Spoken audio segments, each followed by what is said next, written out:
आज हम कोई बड़े फैसले करने के लिए यहाँ नहीं आए थे। पहला मेरा यहाँ आने का मकसद ये था कि मैं रामबन के लोगों को ये एहसास देना चाहता था कि बेशक पहलगाम में एक बहुत बड़ा हादसा पेश आया, लेकिन हम रामबन के लोगों को भूले नहीं हैं। मैं नहीं चाहता था कि रामबन के लोगों को ये लगे कि अब हमारी सारी तवज्जो जो है वो पहलगाम के तरफ है और रामबन को हम भूल गए।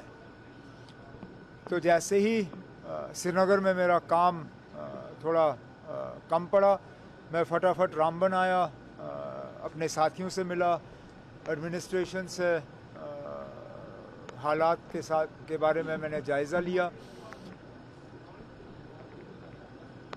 हाईवे वन वे ट्रैफिक के लिए खोल दिया गया है। कल क्योंकि हम हाईवे पे थोड़ा और तेज़ी से काम करना चाहते हैं, कल शायद एक दिन के लिए हम हाईवे दोबारा बंद कर देंगे ताकि एक जो टनल हमारा बंद है उसको हम खोल पाएँ। उसके साथ साथ जो रेस्टोरेशन का काम है उसमें और तेज़ी लाने के लिए जो पैसे जो है रिलीज़ होने चाहिए जम्मू से, वो रिलीज़ हो गए हैं। उसके अलावा एडमिनिस्ट्रेशन से, डीसी साहब से मैंने कहा हुआ है, कई सारे ऐसे लोग हैं जिनके न सिर्फ मकान गए लेकिन मकान के नीचे जो ज़मीन थी वो भी बह गई है। अब डीसी साहब से मैंने कहा हुआ है कि ऑल्टरनेट इनको 5 मरला ज़मीन का प्लॉट मिले, उसके लिए वो ऑल्टरनेट साइट ढूंढें।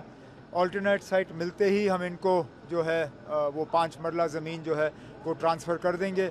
उसके अलावा SDRF के तहत कमर्शियल लॉस जो है उसका मुआवजा मिलता नहीं है, तो मैंने डीसी साहब से कहा है कि SDRF के नॉर्म्स के तहत उसके बाहर जो भी प्रपोज़ल यहाँ से आएगा, चाहे कमर्शियल एस्टैब्लिशमेंट्स के रिलीफ के लिए या यहाँ पे एक मांग आई है मुफ्त राशन की उन लोगों के लिए जिनको सबसे ज़्यादा नुकसान हुआ है, मैंने डीसी साहब से कहा हुआ है वो एक प्रपोज़ल तैयार करें, उसको हम मंजूरी देंगे।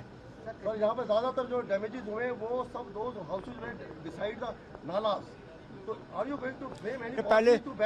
पहले तो हम नाले साफ़ करेंगे, उसके बाद नाले का जो रुख है जहाँ से पानी इस बार गया उसको हम सही तरीके से उसकी जो है वो रिटेनिंग वॉल्स वगैरह करके, ताकि आगे जो है इस तरह का नुकसान ना हो, उसका हम इंतज़ाम कर लेंगे। तो बनाने देंगे वहीं पर ही मकान वहीं बनाने देंगे? नहीं ना, मैंने आपसे कहा है वहाँ तो ज़मीन अब रही नहीं, अब ऑल्टरनेट ज़मीन हम देख लेंगे, ऐसी जगह देख लेंगे जहाँ नाले ना हो, जहाँ पे इस तरह का जो है नुकसान ना हो, वही हम देख लेंगे। पाकिस्तान ने कहा है कि हम न्यूट्रलाइज इन्वेस्टिगेशन कराने के लिए तैयार है, हिंदुस्तान से मिलकर इन्वेस्टिगेशन कराने के लिए तैयार है अटैक पे ना।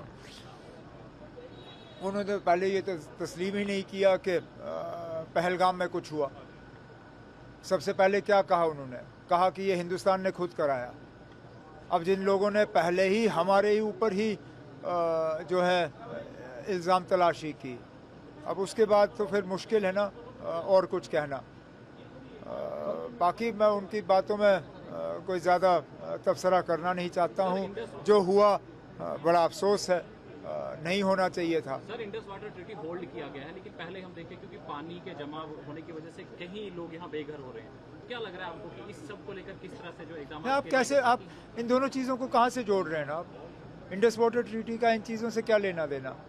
ये प्रोजेक्ट्स जो बने हैं ये तो as per Indus water treaty बने, तो इंडस वाटर ट्रीटी का सस्पेंड होना ना होना उनका इन प्रोजेक्टों से क्या लेना देना? आप क्यों ना मुझसे पाकिस्तान के लीडरों के बारे में पूछ रहे हो? आप हमारे मुल्क के बारे में पूछ रहे हो।